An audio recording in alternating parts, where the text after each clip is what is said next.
This is episode 132, an interview with Katheleen Force. Lose weight by curing your emotions and traumas. Welcome everybody to another episode here in Body and Mind Transformation by Custom Body Fitness. This is your health coach, Sandro Torres. And today I have a special guest. I had the pleasure to interview Katheleen Force, and she has helped me to overcome one of my traumas. And the reason why I couldn't had a successful relationship. And she pointed out that I tried to rescue my money in my relationships. And once she pointed that out, I noticed that was true. I felt attracted to women who had trouble, and I needed to save those women. And after that, I have a very healthy relationship right now. I've been married for almost 4 years. Super happy every year. Our relationship is getting better. We have a daughter, 2 years old, and it's magical. That's all I can say. And that was thanks to Katheleen Force that helped me discover that trauma. So I want to share with you her story. She was overweight, and also she had a trauma, and that's the reason why she was overweight. She was able to lose 25 pounds without hesitation after she discovered what trauma she was carrying. And she tells her story here, and she tells you the things that you can do to find out if you have some trauma, what could have happened, and how to avoid that with your offsprings, your newborns. So without further introduction, let's listen to the talk, to the conversation. At CBF, we know that for you to change your body, you need to change your mind. Exercise and eating healthy is only part of the plan. We care about our members as we care about our family, because our members become our family. It is not about competition, but support. It is not about being the strongest or the fastest, but about you defeating your negative self. It is about working together and making the task challenging and have fun.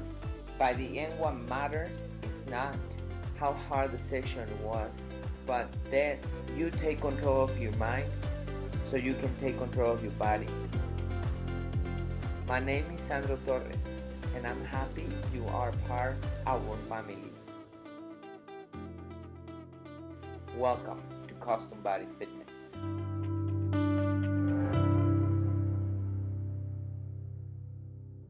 Welcome everybody with another interview here with your health coach, Sandro Torres.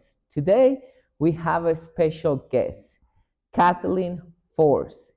She is a fast emotional healer specialist, and I'm very excited to start asking some good questions. Katheleen, welcome. Thank you. Nice to be here. Good to have you here. Yeah. A lot of people don't know about you. You created a good reputation, and I'm very excited to interview you because you helped me. And you probably remember, but we're gonna talk about a little bit ahead in the interview. I'm gonna tell you how you helped me, and I think you can help a lot of people. But before we talk about that and ask you the questions that people want to know about, let's get to know you a little bit. Tell me, how do you end up doing what you're doing, and how that has been helping you transform your life? Well, I started out and I experienced childhood trauma, and I was very insecure, felt unsafe, and I developed an eating disorder at age 16 that lasted 22 years. Wow, so that was 38 when you turned 38? That's correct. And it was very agonizing because if you're a binge eater, it's very shameful, and my weight fluctuated a lot.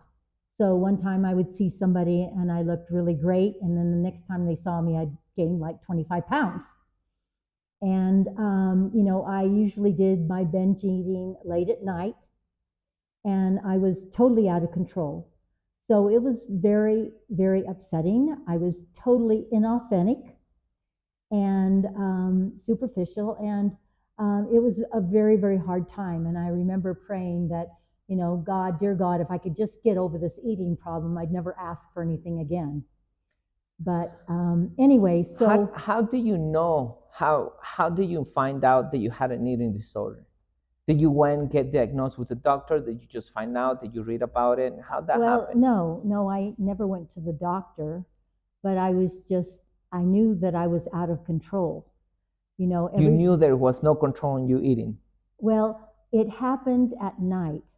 I might have a full day of activity and, working and so on, but late at night, I would start, when you're not moving around, when you're just being present and still, and anxiety, I would start to get anxious.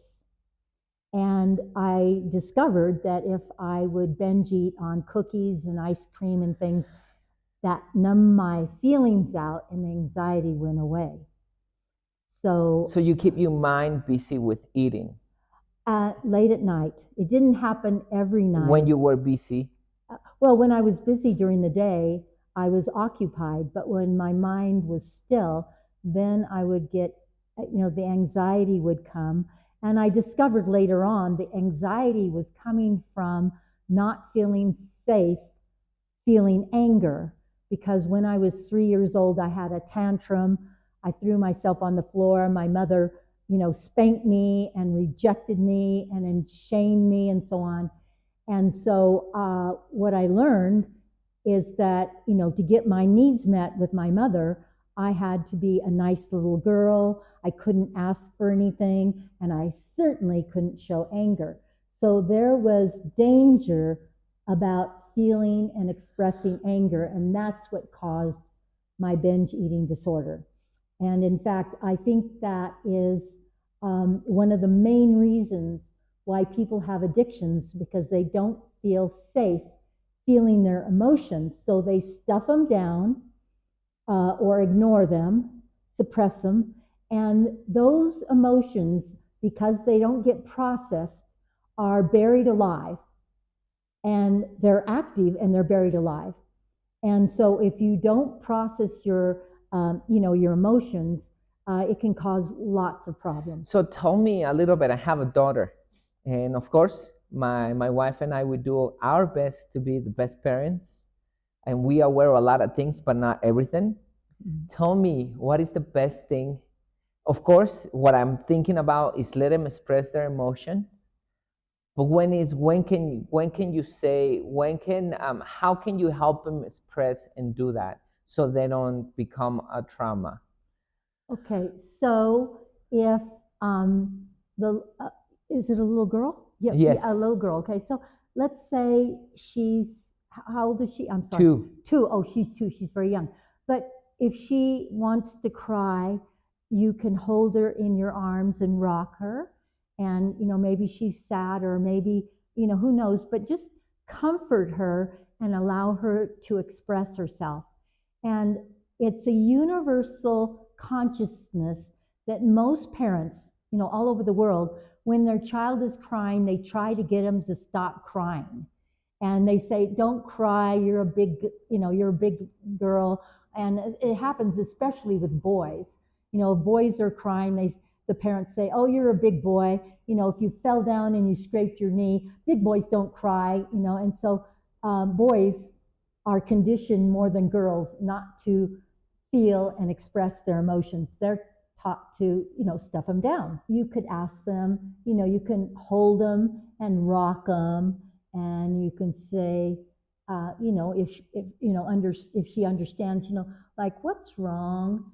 And they could say, oh, I really wanted that toy. I can't have that toy. And just, you could say, well, I'd like to give you that toy, but, you've got lots of other toys. And, you're going to be okay. But if you want to, let them express themselves.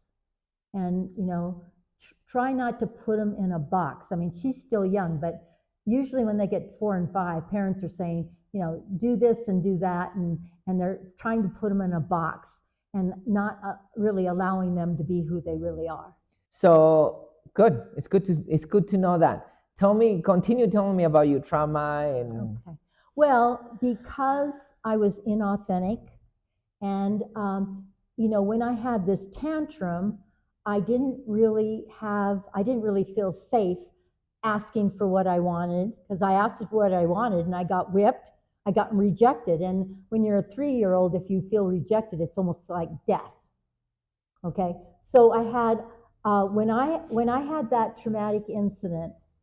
I mean, I can still remember it. I can't remember hardly anything else in my really youthful young age, but I definitely remember that trauma of the tantrum and everything, and being rejected and spanked and so on. But I made up all these beliefs that I can't have what I want. I have to do what other people want me to do to get my needs met to survive. Because at a 3-year-old, everything's about surviving and getting your needs met. Being held, fed, and so on.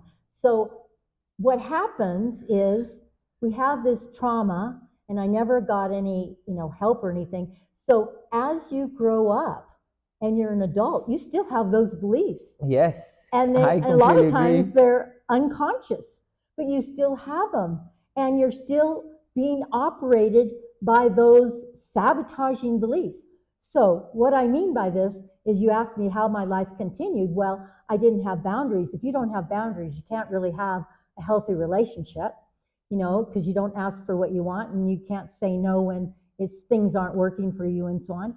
So you don't have. So I had all these series of romantic relationships that lasted about 2 years, and then they would dump me, and I would get this incredible pain in my gut that I didn't know it at the time. It wasn't about the men, it was about my abandonment as a 3-year-old. And I would get this huge pain in my gut, and I would be very emotionally upset. And a lot of times I would cry when they would break up with me, and it would be very upsetting for weeks and sometimes months. And then when I had different jobs, if you don't have boundaries, and if you can't ask for what you want, and you can't express yourself in a conscious manner, people take advantage of you. So there was a lot of emotional pain in romance and careers, and on top of being inauthentic, that I was a mess. Okay.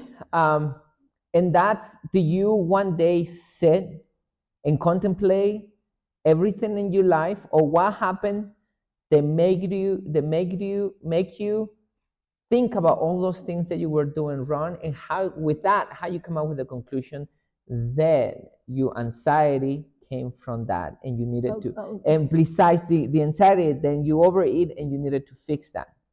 Okay, so one of my incidences with a romantic relationship is, I was around 32 or something, and the person who I was living with started having an affair with my best friend, and that was very painful. But anyway, so I went to a therapist, and it didn't really help me much.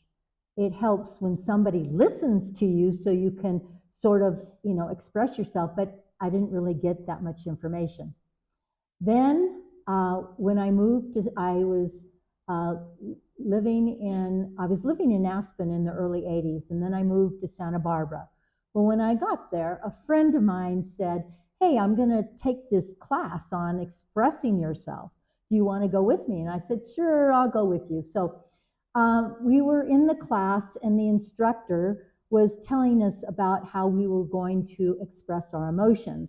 And we had this big rubber bataka, and we had these giant pillows.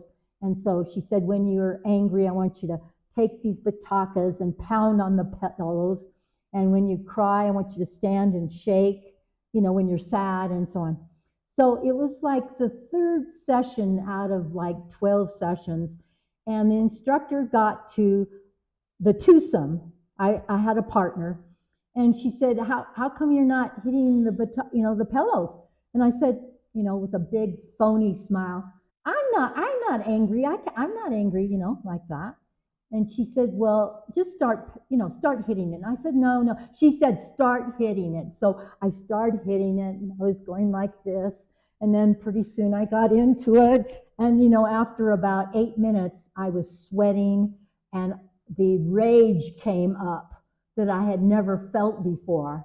And I was like hitting this pillow like I wanted to kill somebody. And I mean, really, that was the first time that I had expressed my anger. Wow, that's impressive. I took that class 3 times. And at the end of the 3 times, that was like a year and 2 months, I had lost my 25 pounds and I no longer had a binge eating disorder. Just for expressing your anger by hitting a pillow. That's all you needed to do. Well, of course, the instructor was giving me guidance and so on, and I had guidance. I didn't do it all on my own. Plus, my partner, which I called him my lovey partner, we would get together once in between the classes and we would practice. But no, that was it. Wow. By only expressing, that's it. Well, I didn't feel safe feeling anger. I didn't feel safe.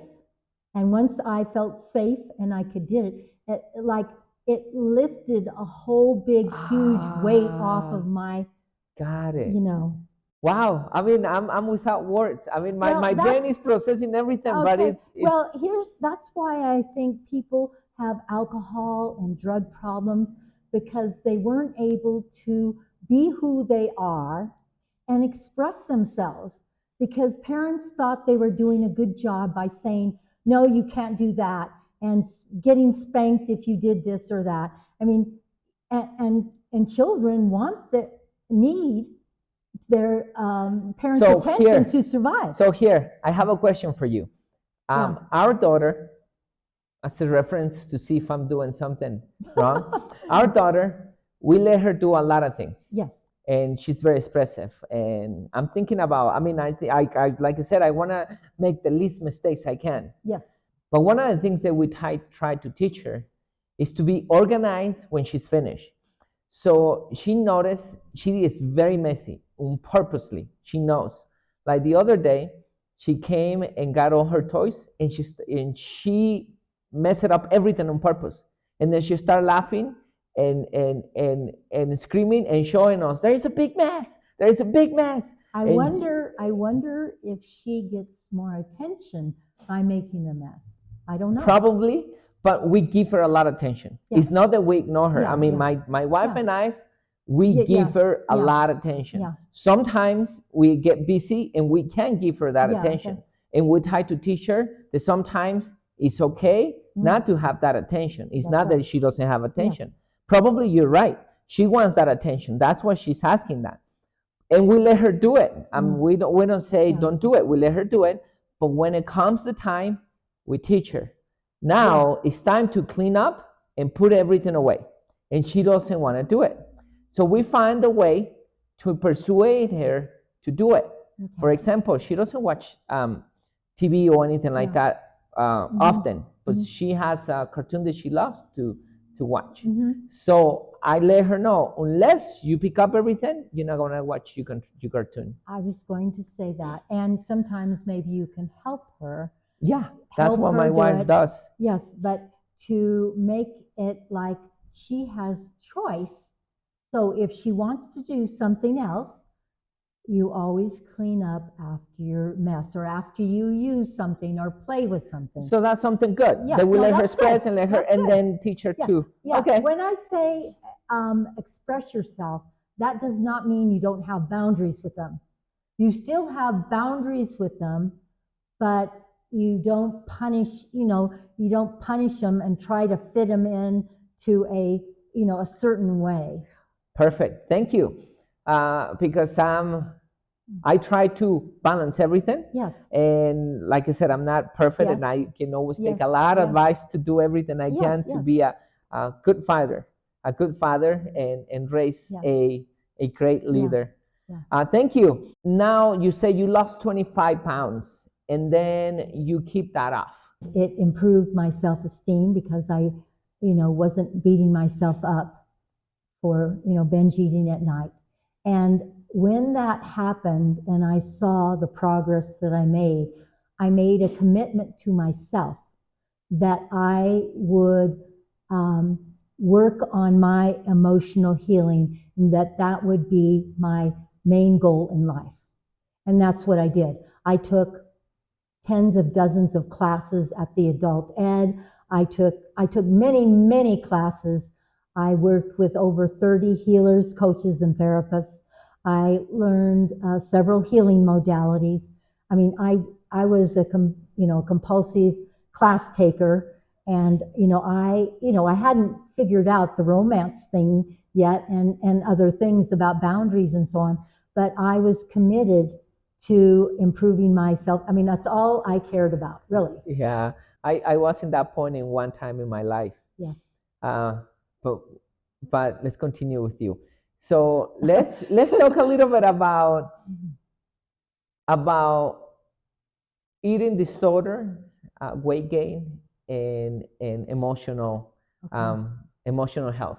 So I'm gonna tell you a story about a couple of clients.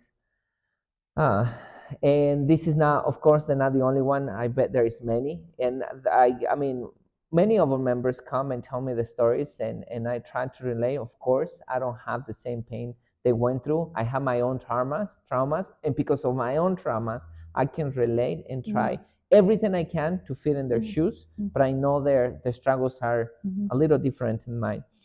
I had a client who she was sexually abused when she was 6, and then when she was 10, she was sexually abused twice. And she's not binge cheating. She's doing the opposite. She's keeping a very low weight because when she eats, she has the sense of vomiting. Yes. And when she started, when the way we start the conversation is, we were talking, and when we talking about the things that she eat and so on, she said, well, sometimes I eat and then I feel that sense of vomiting, and that's when I made my conclusion. She has some traumas that she needs to work on. Yes. And then I start asking those questions, and finally she told me that she was abused sexually when she was 6 and 10. Like I told her, the best thing you can do is find somebody very professional that can help you in that area. What I can do is recommend a couple books and listen to you and tell you what I have gone through, and then the tools that I have used, maybe they can help you. But there is a lot more people out there that can help you. I had another client that she was raped by her grandpa. And she very common, by the way. About 25% of the women have sexual abuse, and most of those are from a relative, a neighbor, a parent, or I mean, it's people that they know. It's not people that don't know. Yeah. I mean, that's most of the cases. And she told me that she lived with a lot of anger, and she didn't notice that she lived with a lot of anger against her grandfather. But then, as we continue the conversation and so on, she came. I mean, we do a lot of assessments. We go through a lot of things. She told me that in one point she knew that her grandfather also was raped by somebody else. Of course. And that's the trauma that he was passing it to the granddaughter. Yes. And she decided to forgive. And that's when she let free everything. Very good. So what can you tell us about those people who are afraid to talk about this, or they already talk about that, but they haven't found somebody who can really help them overcome those emotional traumas like yours? Sometimes I read a book, by the way, just let me add this. The book is about a person. She was suffering from bulimia first and then anorexia. But the trauma that she went through is that she saw her dad running over with a car, a guy, and then beaten up with a bat until he killed the guy. and the daughter Mm-hmm. watch everything, and that Mhm. was, I mean, you can imagine. Yeah, That would was be enough. that would be extremely traumatic. Yeah, for her Mm. to be in that, and Yeah. she didn't know what she was destroying herself Mm-hmm. until she knew where the trauma was coming from. Yes. Just like you. What people can do to start healing and overcoming these demons and these destructive behaviors. Well, I'll just speak from my own experience. I mean, I literally spent 40 years working with dozens of people, going to tens of dozens of classes, learning this and that. And if people want a shortcut, first they could read my book, Introducing the Holistic Emotional Makeover. I want to mention this because it's critical what we're talking about, is that I developed a system that is extremely fast, and it's all based on clearing out childhood trauma quickly and easily in a very short period of time. And I've worked with many clients who, when during the consultation, we list 10 goals that they want. And one of them was bulimic, and she never even put that on her list. But after doing some investigation and so on, I found out she was bulimic. But after we cleared her childhood trauma, she just stopped doing it. I didn't even address it because we cleared out other traumas, where she almost got killed, like the same situation. Her mother tried to run over her dad in the car, and she was in between the car and a lot of things like that. And, the person who's bulimic probably, when you're before 8 or 10 years old, anything that happens in the family that's upsetting or whatever, they think it's their fault because they have not actually divided themselves. I mean, they don't have an identity of being separate. So if their parents get a divorce, if they argue, if there's any kind of trauma, they think it's their fault. So a little kid will think, gee, if I was good enough, this wouldn't have happened. If I was worthy enough, this wouldn't have happened. And blah, blah, blah. They blame themselves for everything. Themselves. And that's why they have these, being bulimic or something else. Now, one of the things that's really powerful about my work, I mean, there's several things, there's lots of things, but number one is I do muscle testing. And when somebody comes, I've had VIP sessions with people, and that are like an hour and a half or two, and they said, well, I've got this emotional eating problem, blah, blah, blah. And so I muscle test. It's safe for me to be attractive. No, it's safe for me, it's not safe for me to be attractive because they have sexual abuse. Or, it's safe for me to weigh my optimal weight. No, if I get that, if you're not feeling safe weighing your optimal weight, there's a reason. So then I dig down and I find out why. And when I clear that with all the healing modalities that I've learned, that I can instantly clear a sabotaging belief once we get down to the core. And when they get down to the core, it's like, wow, I don't feel like I have to eat, and it's okay. I feel safe now weighing my optimal weight. Let's talk about this now. I don't know if you remember, one day you and we met. Yes. Of course, you remember when we met. I remember. And we had an interview about 5G. But I remember that you said, what is missing in your life? And I told you, nothing. I'm very happy. I mean, everything is going amazing and great. And you said, are you sure? And I say, yes. And then I thought about it and I say, actually, there is one thing. I'm trying to have a successful relationship. I remember that. And I date these a couple of women, and my not. I'm doing my best to keep that relationship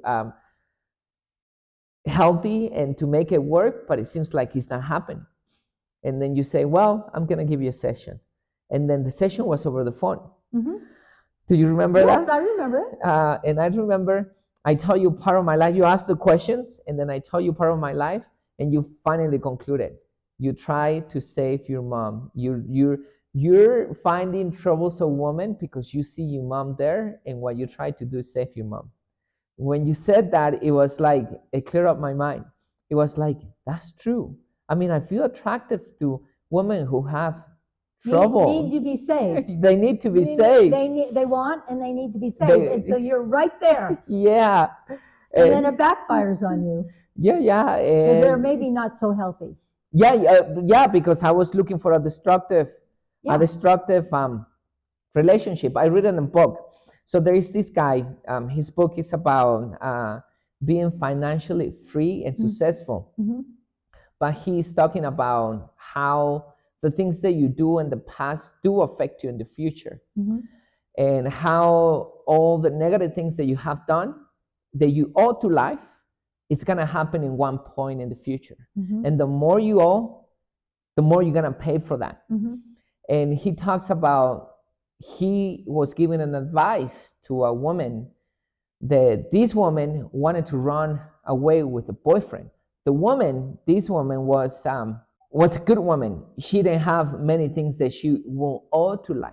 It was, let's call it her clean. She was doing the right things. Of course, nobody's perfect, but let's call her like that.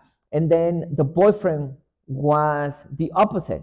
He was in gangs. He will steal, lie, and things like that. There's always a reason. Yeah, and he told the woman, say, if you run with this, if you go away with this guy, and you try, and you're gonna do, you trying to change him and try to help him, even though he wants to, his black shadow is gonna cover you because he owes a lot of things to life. And you're gonna get involved into that. Doesn't matter how good you are, you're gonna get involved into that. I thought about that. But the thing of it is, some people have the belief that they need to save someone, or that they can save somebody, or like if you have a need for something, you cannot control your behavior. So that's the distinction between need and want. If people have a need to acknowledgement, they just go running around, bragging and, doing all sorts of behavior. But let's get back to you, though. Let's get back to you. When you realize that, and we did some clearing, is that right? That you don't need to save anybody, and that you can find somebody who is emotionally healthy, then that's what happened.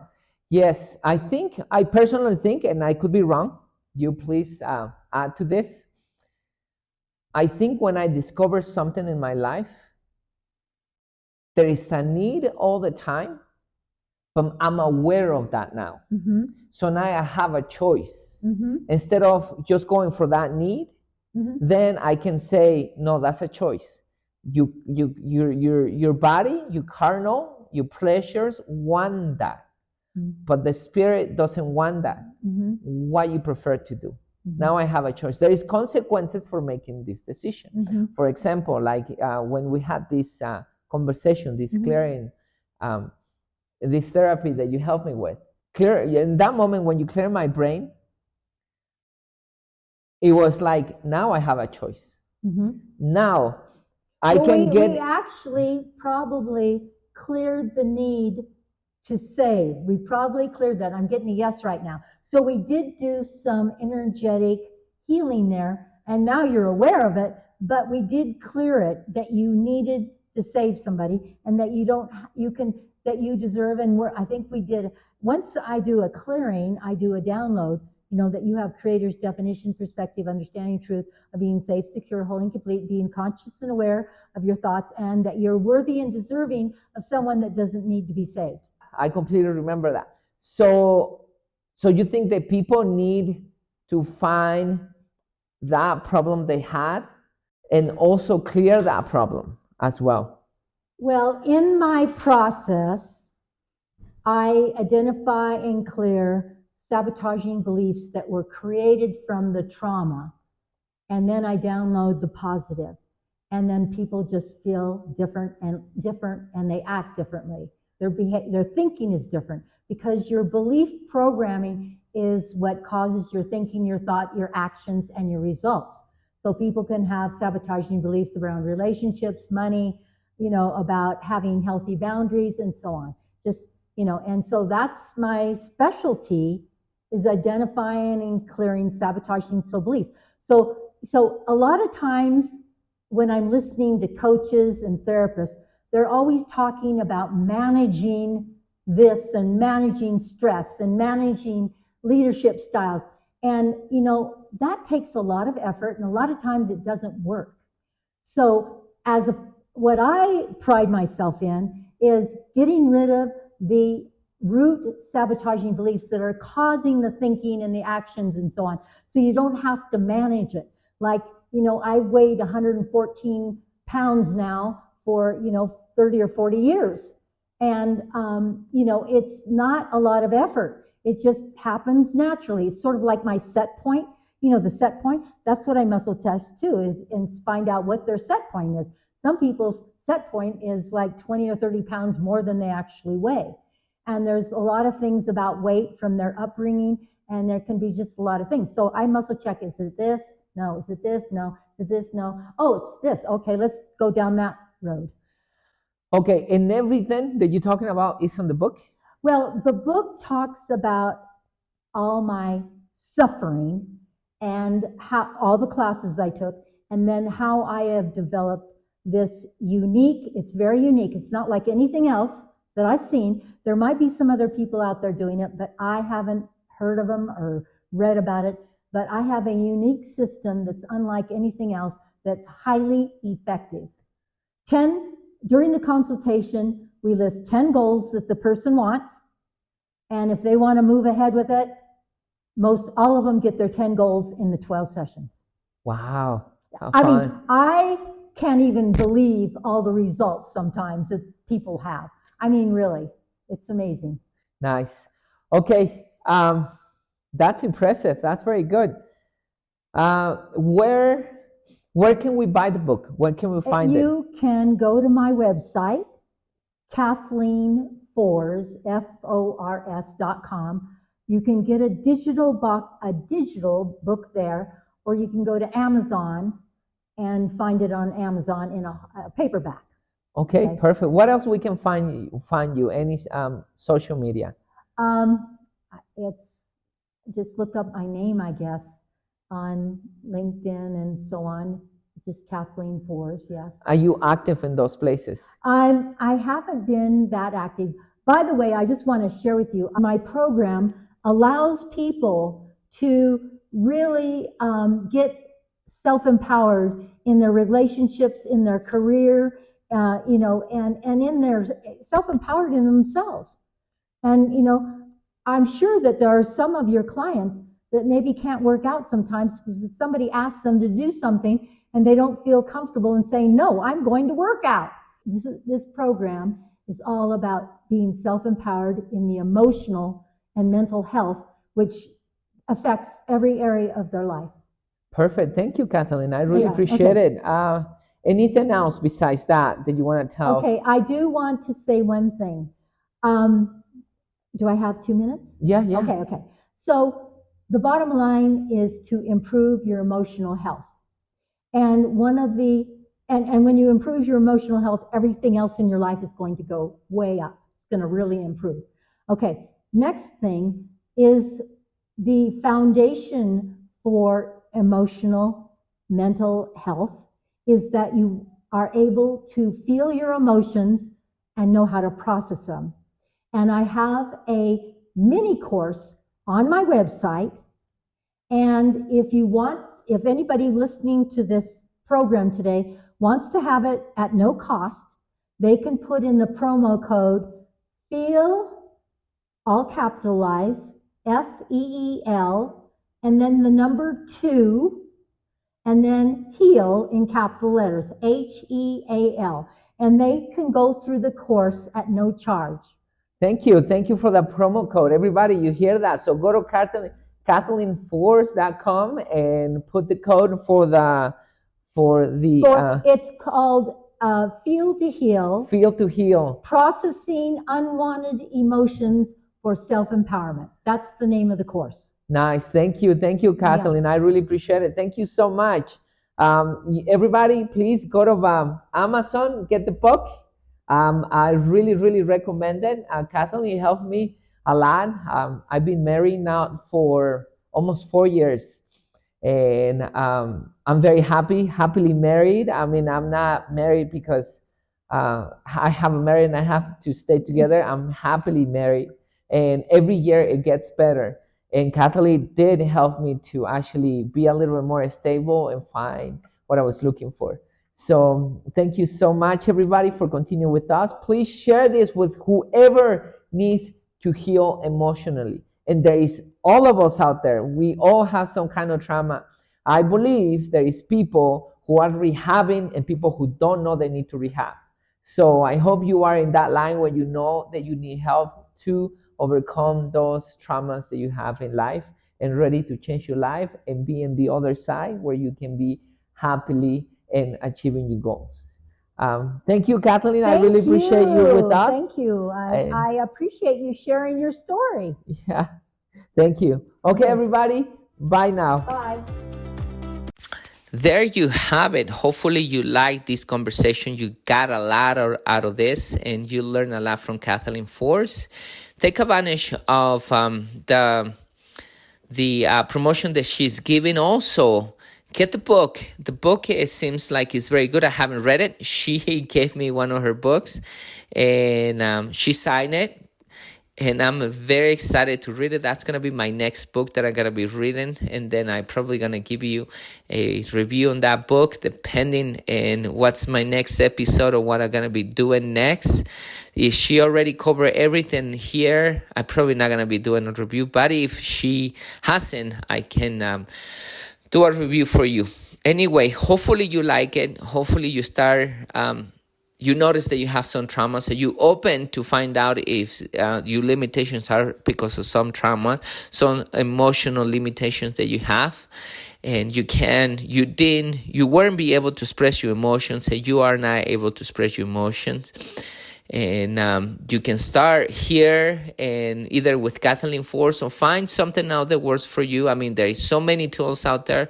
I use books. I use friends. I use a priest. Kathleen Force helped me. I mean, I have many traumas, and every single trauma I had, I had overcome that trauma thanks to all these people they have pointed out or they have shown me where those traumas came from. So anyway, share it with somebody who needs to listen to this message so they improve their lives, they start losing weight, and their life become better ultimately. And remember to stay close to God, mentally, physically healthy. And I'll be in the next episode. Thank you so much. For now, bye. And here, your health coach says bye. Bye. Bye. That's enough byes, huh? I said many times bye. Anyway, just in case.